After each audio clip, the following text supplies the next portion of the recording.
Som zo Strednej odbornej školy záhradníckej Gustáva Čojku v Malinove. Naša škola je najstaršou záhradníckou školou na Slovensku a dodnes je jedinečnou v Bratislavskom samosprávnom kraji. Škola oslávila v októbri 2013 90 rokov svojho vzniku. To znamená, že svoje brány otvára študentom od roku 1923. Na tejto škole ma motivoval kolektív a pani majsterka Beata Naďová.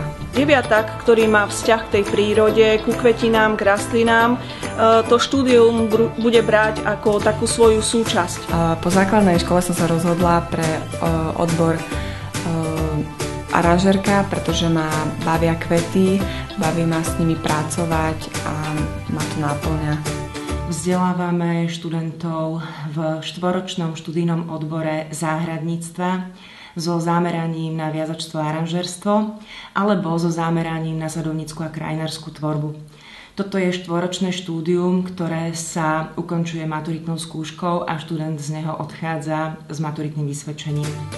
Ako absolventka štvoročného štúdia som nadobudla nové poznatky ohľadom realizácie a údržby záhrad. Ďalej ponúkame záujemcom o štúdium trojročný učebný odbor, buď učebný odbor záhradníka alebo učebný odbor viazača aranžéra.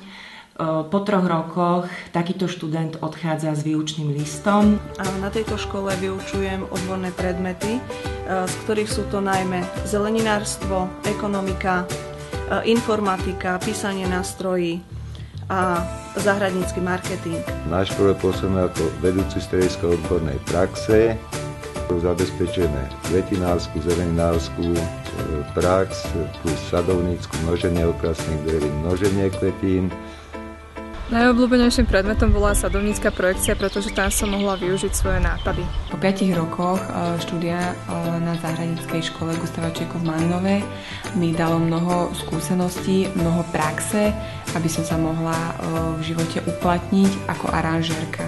Pre absolventov učebných odborov, to znamená pre tých našich záhradníkov alebo viazačov a aranžerov kvetín, ponúkame aj nadstavbovú formu štúdia v prípade, že majú záujem získať maturitnú skúšku a odniesť si zo školy predsa len väčší výstup, a to maturitné vysvedčenie. Je to dvojročné nadstavbové štúdium záhradníctva.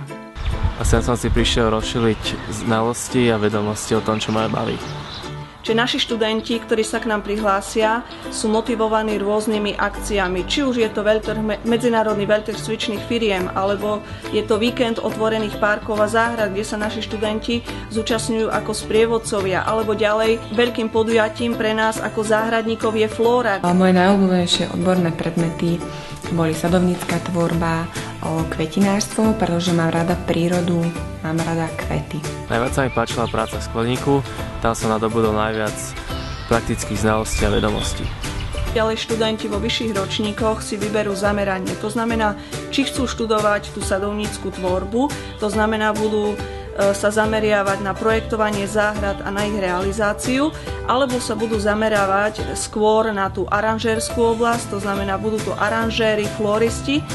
Zabezpečené pre floristov prax na malórke, kde sa starajú o interiérové kvety a plus aranžujú do reštaurácií, do izieb. Ako čerstvá absolventka záhradníckej školy sa môžem uplatniť ako aranžérka v kvetinárstve a môžem sa zúčastniť na rôznych podujatiach. Ako absolventka štvoročného štúdia som nadobudla nové poznatky ohľadom realizácie a údržby záhrad. A pre absolventov stredných škôl ponúkame aj štúdium vyššieho odborného vzdelania. Študent po 3 rokoch, zhruba vo veku 21 rokov, 22 rokov, odchádza s absolventským diplomom a má udelený titul diplomovaný špecialista DIS. Ako študent po maturitného ročníka som nadobudol ďalšie odborné znalosti.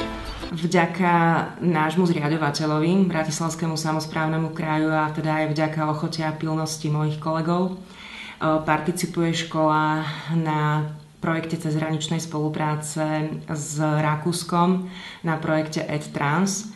Máme vybranú a pridelenú partnerskú záhradnícku školu vo Viedni, Je to učňovská škola, ktorá rovnako ako my pripravuje floristov a pripravuje záhradníkov. Po skončení štúdia naši študenti, alebo už lepšie povedané absolventi, môžu pokračovať v štúdiu na vysokej škole. Naši absolventi sa uplatňujú hlavne na Slovenskej poľnohospodárskej univerzite v Nitre, ďalej to Slovenská technická univerzita v Bratislave, alebo ďalej študujú na Mendelejovej univerzite v Brne. Pokiaľ nechcete študovať ďalej, môžete sa zamestnať v kvetinárstvách, záhradníctvách alebo ako záhradný architekt. Človek sa stáva dobrým záhradníkom, keď nadobudne vedomosti vo svojom odbore a vie ich použiť v praxi. Keby som mal niečo zmeniť na tejto škole, Tak by som privítala viac hodín aranžovania.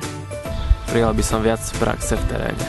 S touto školou som absolútne spokojná a nič by som na nej nemenila.